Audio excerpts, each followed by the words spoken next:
Hello Patriots, and welcome back to the Patriot Dad channel, where we can discuss current events and modern issues, all while keeping it as real as possible. Today we're going to be doing a reaction to the full-length interview between Kamala Harris and Bret Baier from Fox News just the other day. I hope you all enjoy it. I have not seen this full interview. I've seen a few select clips, but I look forward to reacting to the entire thing at length. Let me know down in the comments if you think it's going to go well, and then let's find out together. But before we get started, I just wanted to let you know that during the ramp up to the 2024 election, the Rogue Dermatologist and the Patriot Dad channel are collaborating to bring you another great deal. In remembrance of the attempt on Trump's life, if you follow the link to trumpmug24.com, it'll take you straight here. Scroll down, add it to your cart, go to checkout, enter the code PDMUG, and you'll save 20%. Take advantage of this offer while it's still available. Now, back to the video.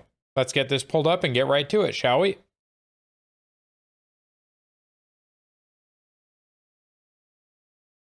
Madam Vice President, thank you for the time. Thank you. It's good to be with you, Brett.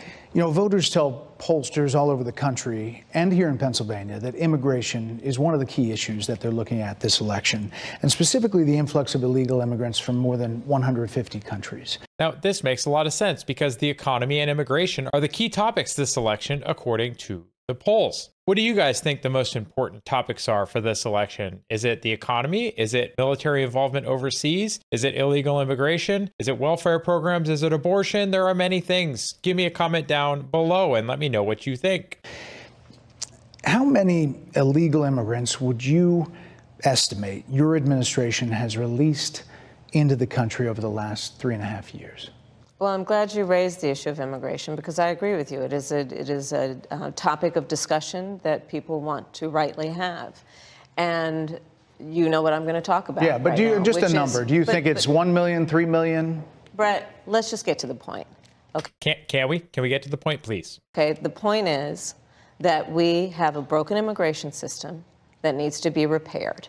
Who broke it? Like, are you 90-something executive orders, like day one, Biden administration? That's your administration. You're the border czar. You broke it. This is typical government BS, guys. Let's break it and then let's offer to fix it. So your Homeland Security Secretary said that 85% of apprehensions. I'm not finished. We have an immigration. I'm talking here, Brett. I'm talking. I'm not finished. Who thinks this is attractive? Of 6 million people have been released into the country. And let me just finish. I'll get to the question, I promise you. I was beginning to answer. And when you came into office, your administration immediately reversed a number of Trump border policies. Most significantly, the policy that required illegal immigrants to be detained through deportation, either in the U.S. or in Mexico. And you switched that policy. They were released from custody awaiting trial. So instead, included in those were a large number of single men, adult men, who went on to commit heinous crimes. Oh, okay. Guys, I knew this previous part, the clips exist, and I've seen them. I did not realize that this was the first question. This is starting off real rough. Does anyone think she answered the question? Like, oh, I'm getting right to it. You had like almost a minute, and you hadn't even started answering it. We'd be here all night. So, looking back, do you regret the decision to terminate Remain in Mexico She at looks the beginning unhappy. of your administration? At the beginning of our administration, within practically hours of taking the oath, the first bill that we offered Congress, before we worked on infrastructure, before the Inflation Reduction Act, before the Chips and Science Act, before the bipartisan Safer Communities Act, the first bill, practically within hours of taking the oath, was a bill to fix our immigration system. Yes. Anyone actually think that was going to fix it? I've looked at a lot of the text in that thing. You're talking about legalizing thousands of people a day. So you're fixing illegal immigration by making illegal immigration legal. So it's not illegal anymore. Ma'am, it was called the U.S. Citizenship Act of 2021. Exactly. It was essentially a pathway to citizenship for the... Yes, ma'am. May I finish responding, please? But you have to let me finish, You had the White House and the House and the Senate, and they didn't bring up that bill. I'm in the middle of responding. No, you're not, ma'am. What a clown show so far. Oh, God. And people want to vote for this. I don't understand. Please, if you are voting for her and you're in my comment section, like, you're welcome. but just leave me a comment on how this is appealing. And I mean, how is this appealing? Not how is Trump bad and this is not Trump. That's not what I'm asking. Why is this what you think is better? To the point you're raising, Okay. and I'd like to finish. Yes, ma'am. We recognized from day one that, to the point of this being your first question, it is a priority for us as a nation and for the American people. And our focus has been on fixing a problem. And from day one, then, we have done a number of things, including to address our asylum system and put more resources, getting more judges, what we needed to do to tighten up penalties and increase penalties for illegal crossings, what we needed to do to deal with points of entry between border entry points. That's the work we did, and we worked. Anyone also notice that she's wearing the same earrings again? No one liked that conspiracy theory, I guess. On supporting what was a bipartisan effort, including some of the most conservative members of the United States Congress, to actually strengthen the border. Rhinos are not conservative, ma'am. That border bill would have put 1,500 more border agents at the border, which is why I believe the Border Patrol agents supported the bill. It would have allowed us to stem the flow of fentanyl coming into the United States, which is a scourge affecting people of every background, every geographic location in our country, killing people. Yes, it is. And why is it that after that bill failed to pass, did you not do anything through executive action like you undid all the other things in the 3 years since? I don't know how I'm going to make it through this, guys. It would have allowed us to put more resources into prosecuting transnational criminal organizations, which I have done as the Attorney General, former Attorney General of a border state. Madam Vice President, a couple of things. Prosecuted trafficking of drugs, guns, and human beings. And Donald Trump, but let me just finish. Six Democrats voted against that bill. Learned about that bill and told them to kill it because he preferred to run on a problem instead of fixing a problem. And in this election, this is rightly a discussion that the American people want to have. And what they want are solutions, and they want a president of the United States who's not playing political games with the issue. I hear. So why is it that it's okay then when foreign gangs take over, just a handful of apartment complexes? You don't want to fix it either. You've had 3.5 years to fix it. But actually is focused on fixing it. 6 Democrats voted against that bill. It would have allowed 1.8 million illegal immigrants into the country a year. A lot of conservatives had a problem with it. Yeah. These are the 6 Democrats. But more importantly, back to the original premise, Jocelyn Nungari, Rachel Morin, Laken Riley, they are young women who were brutally assaulted and killed by some of the men who were released at the beginning of the administration, well before a negotiated bipartisan bill. Former President Clinton actually referred to Laken Riley Sunday, campaigning for you in Georgia, saying if those men had been properly vetted, Laken Riley probably would not have been killed. So if it wouldn't have happened. Ooh, read her body language, guys. You can see her face and her body. She did This is well before any negotiation. This is well before Donald Trump got involved in the politics. This is a specific policy decision by your administration to release these men into the country. So I've heard that people were complaining that Bret went a little hard. I don't think he's being unfair, and I don't really think he's going overboard, but he is not letting her get away with some of this stuff. What I'm saying to you, do you owe Bret, those families an apology? Let me just say, first of all, those are tragic cases. There's no question about that. And they didn't need to happen, ma'am. There's no question about that. And I can't imagine the pain that the families of those victims have experienced for a loss that should not have occurred. So that is true. It is also true that if a border security had actually been passed 9 months ago, it would be 9 months that we would have had more border agents at the border, more support for the folks who are working around the clock trying to hold it all together. Madam Vice President. To ensure that no future harm would occur. Except for the tens of millions of them already here. And this election in 20 days will determine whether we have a president of the United States who actually cares more about fixing a problem, even if it is not to their political advantage in an election, because there was a solution, Bret. Madam Vice President, it was a policy decision in the early part of your administration. I will let one of the mothers talk about it. Take a listen. Because of the Biden-Harris administration open border policies catch and release, they were enrolled in the Alternatives to Detention program. This meant that they were released into the United States. It was not even a full 3 weeks later that they would take my daughter, Jocelyn Nungare's life. I believe the Biden-Harris administration open border policies are responsible for the death of my daughter. That's the early days. So do you owe them an apology, is what I'm saying. I will tell you that I am so sorry for her loss.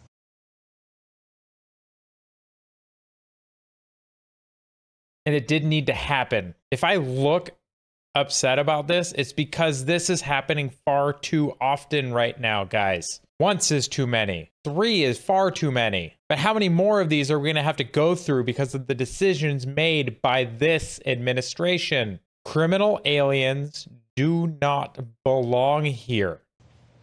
I'm so sorry for her loss. Sincerely. But let's talk about what is happening right now with an individual who does not want to participate in solutions. Let's talk about that as well. But do you want to answer in all fairness, is this really, we're still talking about Trump? I told you, I feel awful for what she and her family have experienced. During that time, you said repeatedly that the border was secure. When in your mind did it start becoming a crisis? I think we've had a broken immigration system transcending, by the way, Donald Trump's administration even before.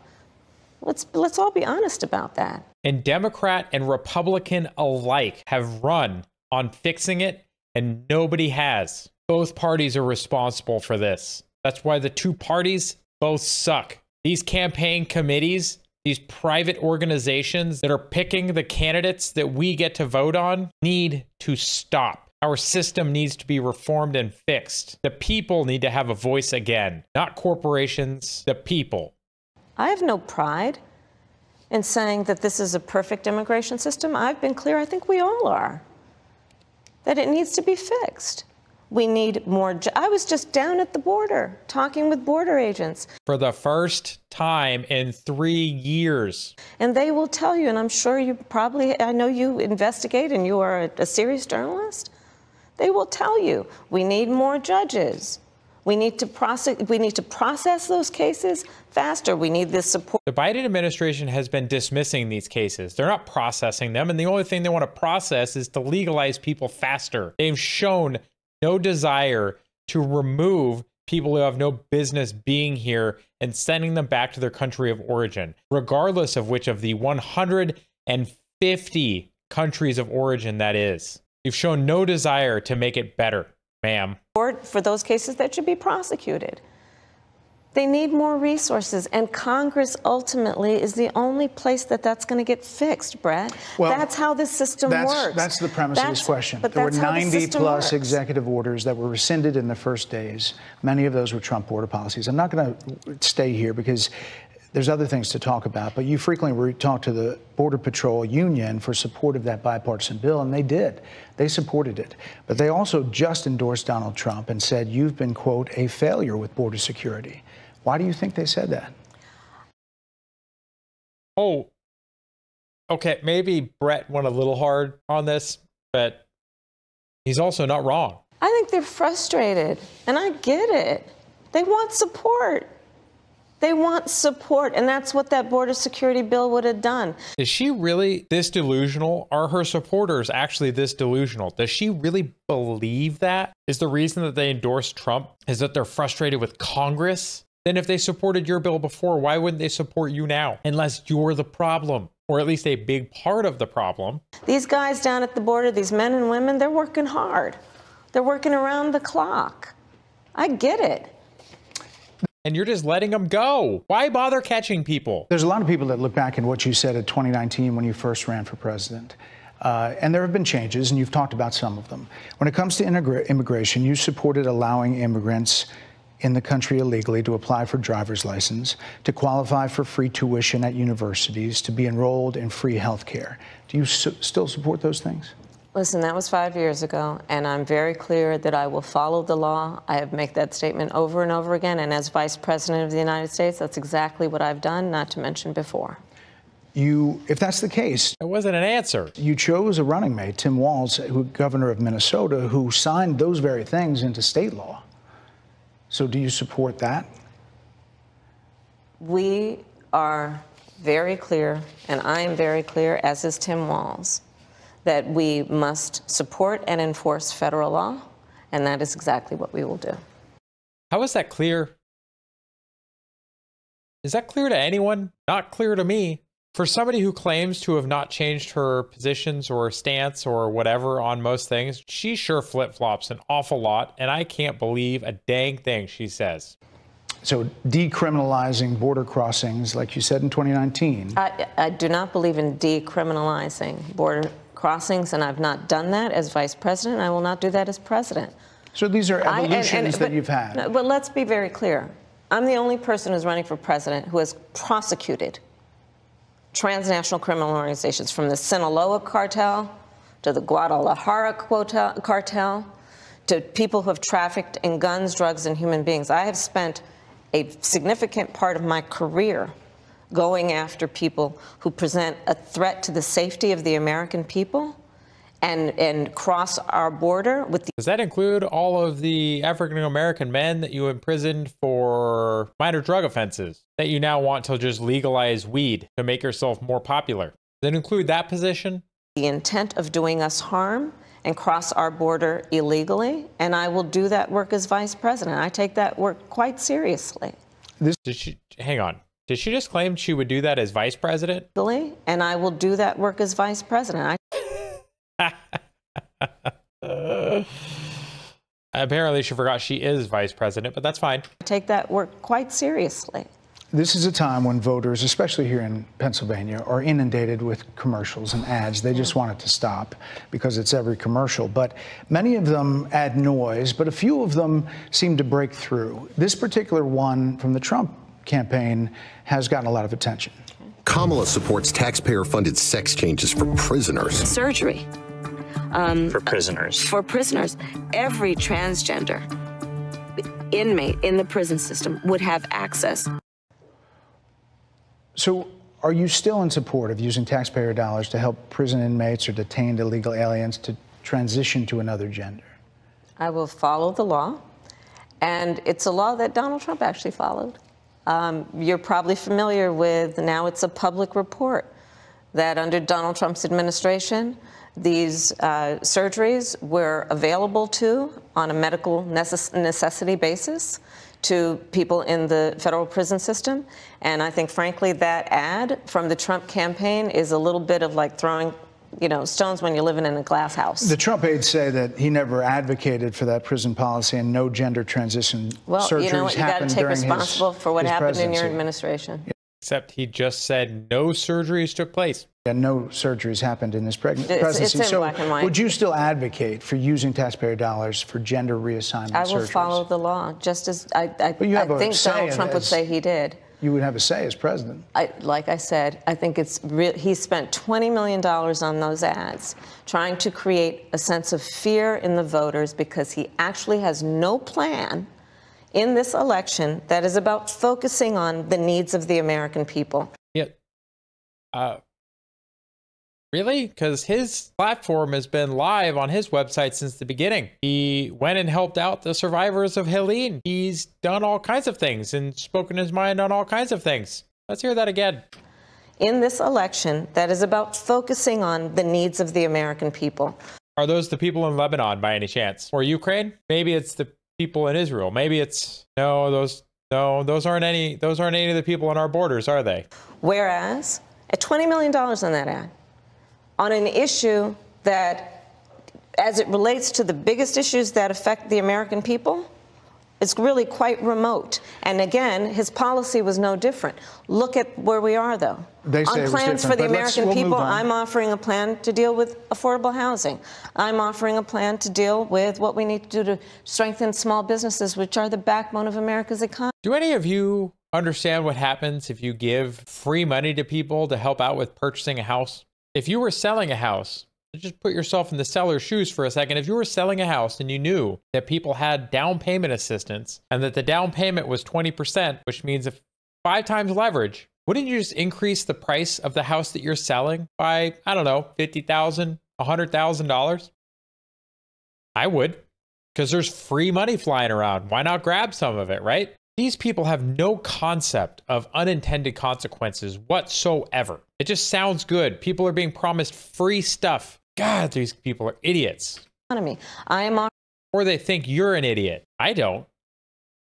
She does. What we need to do to strengthen small businesses, which are the backbone of America's economy. I am offering a plan that is about taking care of young parents and giving them the support they need. My plans for the economy will strengthen the economy, as have been reviewed by 16 Nobel laureates, Goldman Sachs, Moody's, and recently the Wall Street Journal, which have all studied our plans and have indicated my plans for our economy would strengthen our economy, his would make them weaker, Why do you would think more ignite people inflation and invite a recession by the... So the banks and the mainstream media tell you that it's going to be better when you print money to give more loans to people. Of course, the banks think that's a good idea because they're going to be the ones that directly benefit from this. If I knew that I could lend more money to people at whatever the interest rate is, and that money is going to be from federally backed loans or guarantees, of course I'm going to support that program as the owner of the bank. I'd be an idiot not to.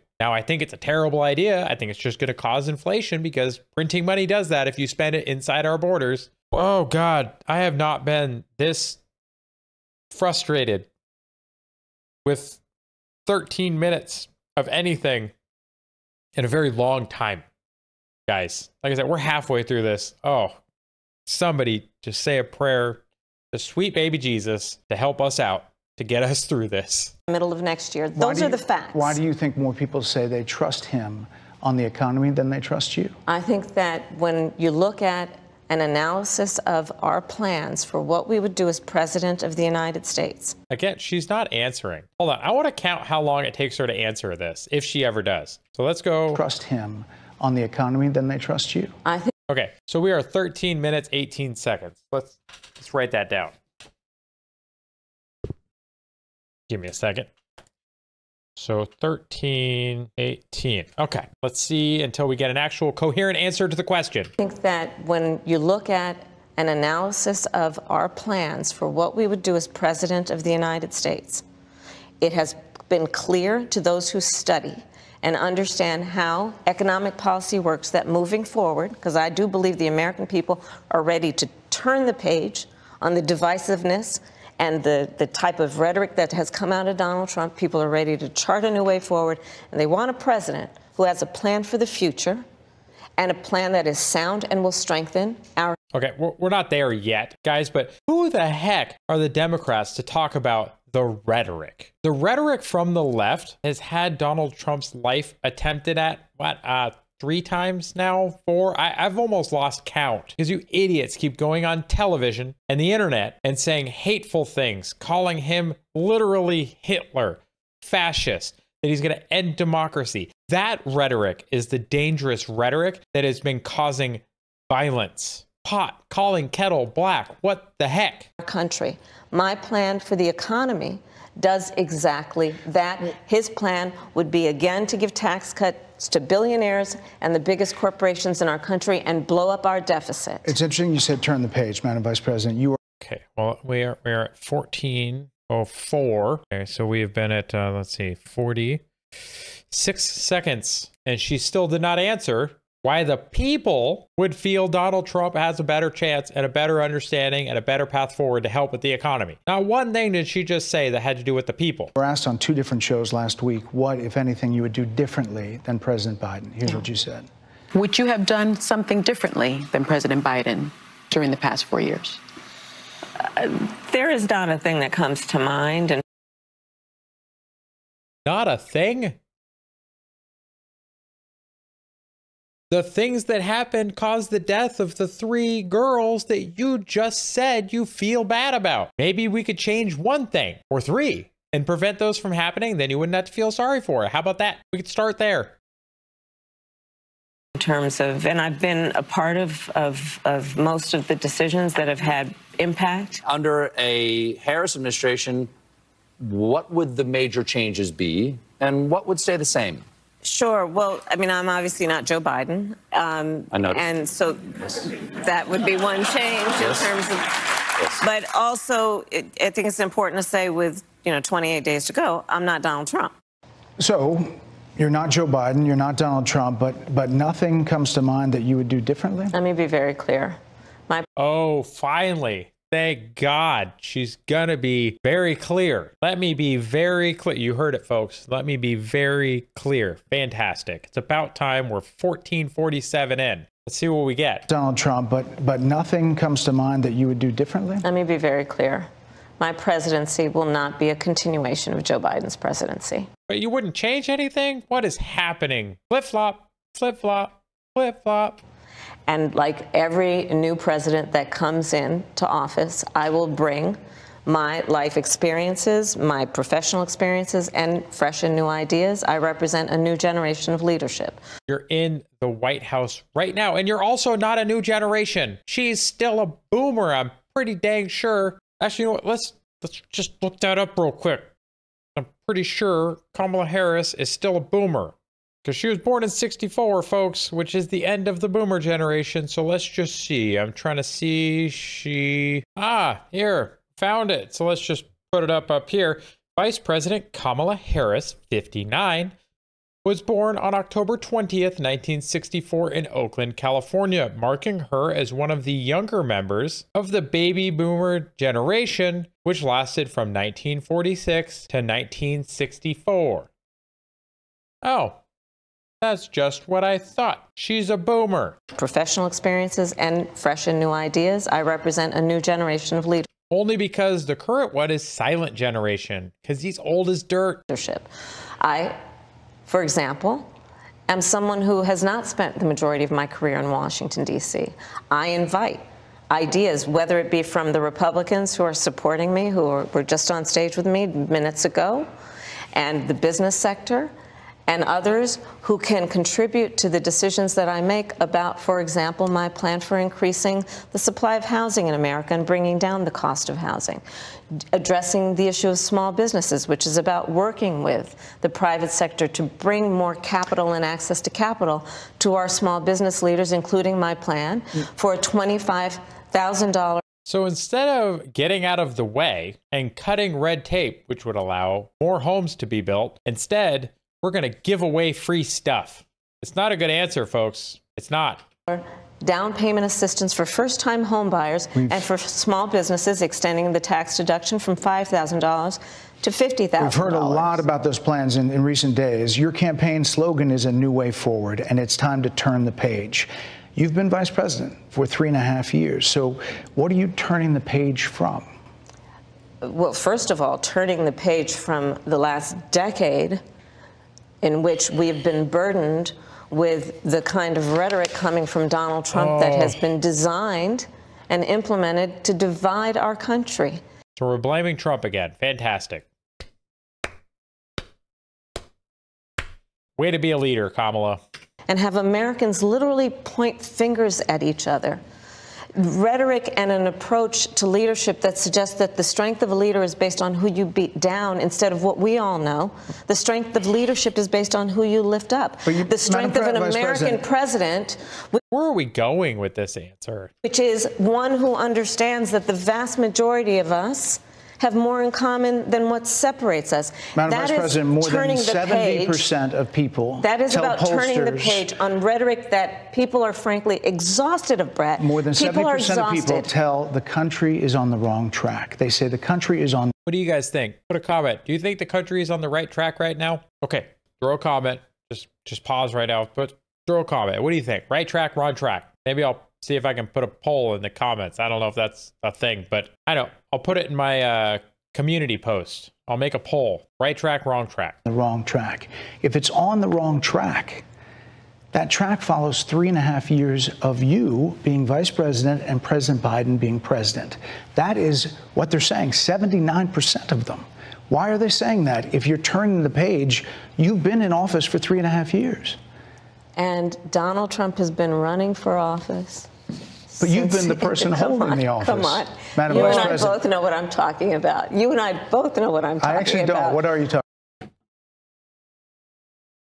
Oh, hang on. I gotta hear that again. Hang on. I think I heard what I heard, but Donald Trump has been running for office. But you've been the person holding the office. Come on. Madam You Vice and I President. both know what I'm talking about. You and I both know what I'm talking about. I actually don't. What are you? None of us know what she's talking about, man. Dang, Bret. Talking about? What I'm talking about is that over the last decade, people you're the have lever of become. power. But listen, over the last decade, it is clear to me, and certainly the Republicans who are on stage with me, the rhinos, the former chief of staff to the president, Donald Trump, former defense secretaries, national security advisor, and his vice president. One, that he is unfit to serve, that he is unstable, that he is dangerous, and that people are exhausted with someone who professes to be a leader who spends full time demeaning and engaging in personal grievances and it being about him instead of the American people. People are tired of that. If that's the case, why is half the country supporting him? Why is he beating you in a lot of swing states? Why, if he's as bad as you say, that half of this country is now supporting this person who could be the 47th president of the United States? Why is that happening? This is an election for president of the United States. It's not supposed to be easy. I know, but it's not supposed to be. It is not supposed to be a cakewalk for anyone. So are they misguided, the 50%? Listen, are they stupid? What God, is it? I would never say that about. I would never say that to their face. The American people. And in fact, if you listen to Donald Trump, if you watch any of his rallies, he's the one who tends to demean and belittle and diminish the American people. He's the one who talks about an enemy within. And no, he diminishes you because he makes funny nicknames for people like you, Kamala.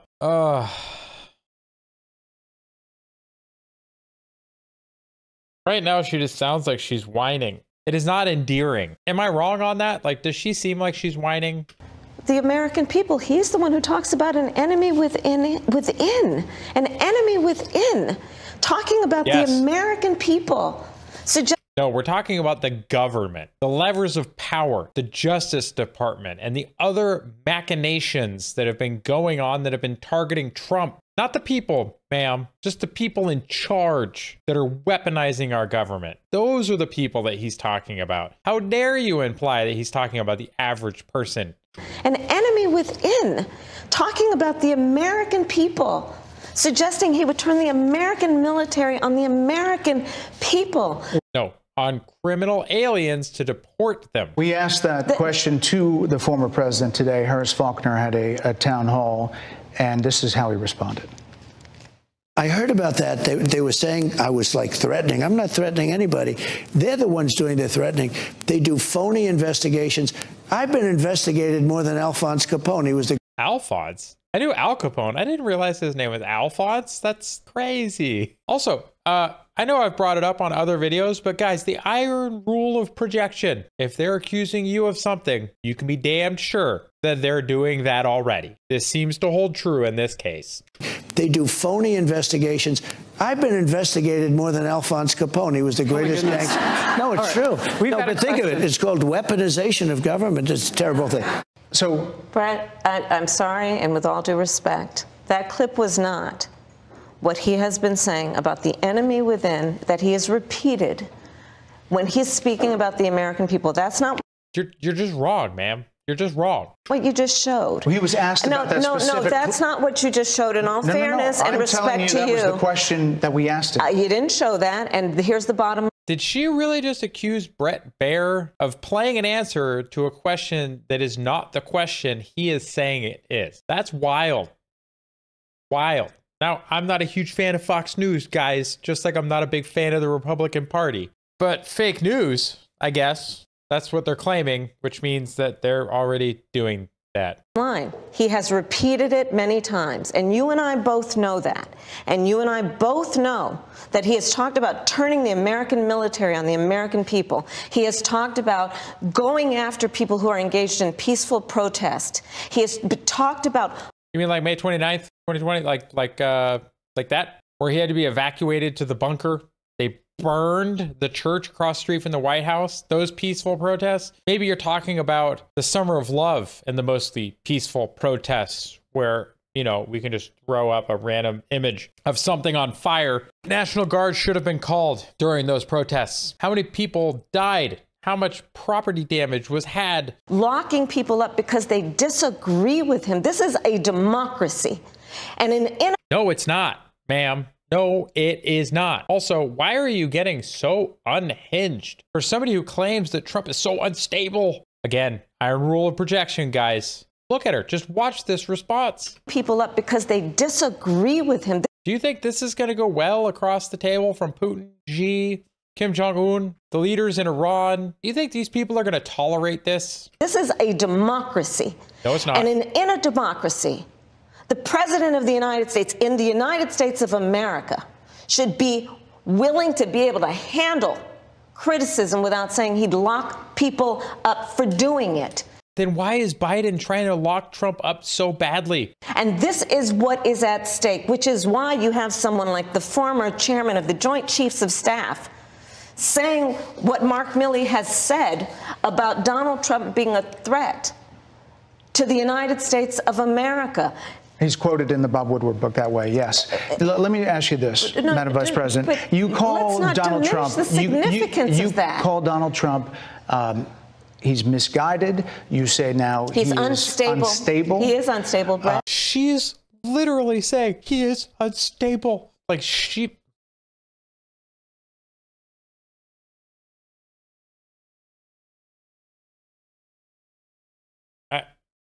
I don't get it, guys. I don't get it. What is her appeal?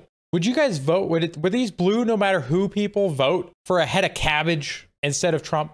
He's not well. You say he's mentally not stable? He's not stable. Let me ask you this. You told many interviewers that Joe Biden was on his game, that ran around circles on his staff. When did you first notice that President Biden's mental faculties appeared diminished? Joe Biden, I have watched from the Oval Office to the Situation Room, and he has the judgment and the experience to do exactly what he has done in making very important decisions on behalf of the American people. Except she says she was there for almost all the key decisions. She was one of the last people in the room, and they summarily threw his ass out of the campaign after he won the primary. So please answer the dang question, ma'am. There were no concerns raised? Brett, Joe Biden is not on the ballot. I understand. And Donald Trump is. Because you threw him off. You talked about it. And Donald Trump After George Clooney said within a few minutes of talking to President Biden at a fundraiser that he thought this was not the same Joe Biden that we saw on the debate stage. Donald Trump is on the ballot. I understand. You met with him at least once a week for 3.5 years. You didn't have any concerns? I think the American people have a concern about Donald Trump, which is why the people who know him best, including leaders of our national security community, have all spoken out. Even people who worked for him in the Oval Office, worked with him in the Situation Room, and have said he is unfit and dangerous and should never be president of the United States again, including his former vice president, which is why the job was open for him to choose another running mate. So that is a fact. That is a fact. Madam Vice President, two more things. You were asked on 60 Minutes about the biggest threat that the world faces, that the U.S. faces. This is what you said. Which foreign country do you consider to be our greatest adversary? I think there's an obvious one in mind, which is Iran. Iran has American blood on their hands, okay? This attack on Israel, 200 ballistic missiles. What we need to do to ensure that Iran never achieves the ability to be a nuclear power, that is one of my highest priorities. Yeah, I don't think you're going to be able to stop that. And your silly nuclear deal sure as heck ain't gonna stop that. It's just gonna give them a lot more cash. We already tried that with Obama, guys. And Biden. Like, we keep giving Iran money, and then we wonder why they do things like launch 200 missiles in Israel. Now, I know that Kamala and Trump have both come out pro-Israel. The interesting thing is going to be that Kamala has a really big problem in her party, which is that there's a very strong pro-Palestinian contingent in the Democratic Party. It's going to be interesting to see how that plays out. A number of experts thought you would say China. The FBI director had said that. But you said Iran. If that's the case, what do you say to critics who look at the actions of your administration and say you're not acting like Iran is the #1 threat? Well, I will tell you most recently, whether it was in April or in October, in the several hours on each occasion that Iran posed a threat to Israel, I was there. Most recently in the Situation Room, in the most recent attack, working with the heads of our military and doing what America must always do, which is to defend and to support Israel in its requirement to defend itself, and to give American support to be able to allow Israel to have the resources to defend itself against attack, including from Iran and Iran's terrorist proxies in the region. Right. And that but those proxies were getting funded by my Iran. commitment to that. And then after we paid for the missiles and bombs that blew up Lebanon, we're paying Lebanon for relief.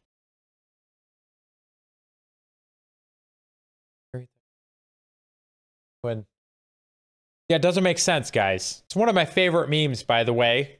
I'm going to put that up here. I hate it. I hate every bit of it and everything it means, but isn't it always the case?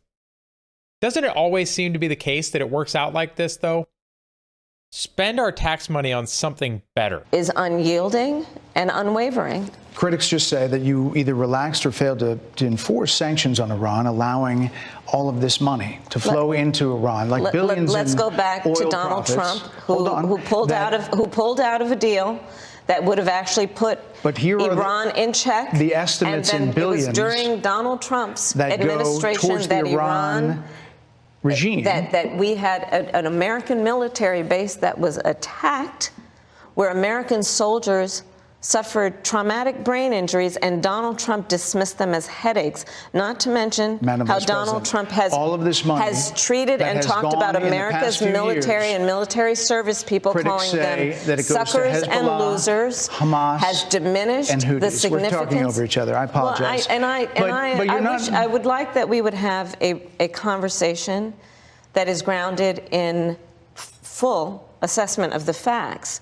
which includes, I think this interview is supposed to be about the choices that your viewers should be presented about this election, and the contrast is important. Yes, ma'am. And on the subject of Iran, I am offering what should be an important contrast that is presented for folks to make a decision that they feel. Who look at what the administration did and say and think differently. Madam Vice President, they're wrapping me very hard here. I hope you got to say what you wanted to say about Donald Trump. I don't think she did. There are a lot of things. There's more to say. I have much more to say. There are a lot of things that. Whoa. Hang on. Watch her eyes. Say about Donald Trump. There are a lot of things. There's more to say. I have much more to say. I have much more to say. Things that people want to learn about you and your policies, and that's why I invite everyone to go to KamalaHarris.com. And you will see that I have 80 pages of policies that are quite comprehensive and should be accessible to anyone who would like to read them. And it includes what I intend to do about affordable housing, what I intend to do about small businesses, what I do and that's why we invited you here to see where you were in 2019 and where you are now. America's military and ensure we have the most lethal and best fighting force in the world. Madam Vice President, and they're giving me a hard rap here. Well, I thank you for the time. I thank you for the time. It's good to meet you. Thank you very much. Thank you. Oh, boy. I don't know what you guys think of her in that interview, but I am just annoyed more than anything else. It was quite infuriating, actually, to hear her on most of it. I don't think I learned anything positive about her. And like Bret said, the whole point of this was so that the audience would have a better idea of her positions. And all she did was rattle off talking points and then at the very end say, oh, go read my website. Ma'am, your website didn't have any policy on it until just recently. For what seemed like months, your website had zero policy position on it.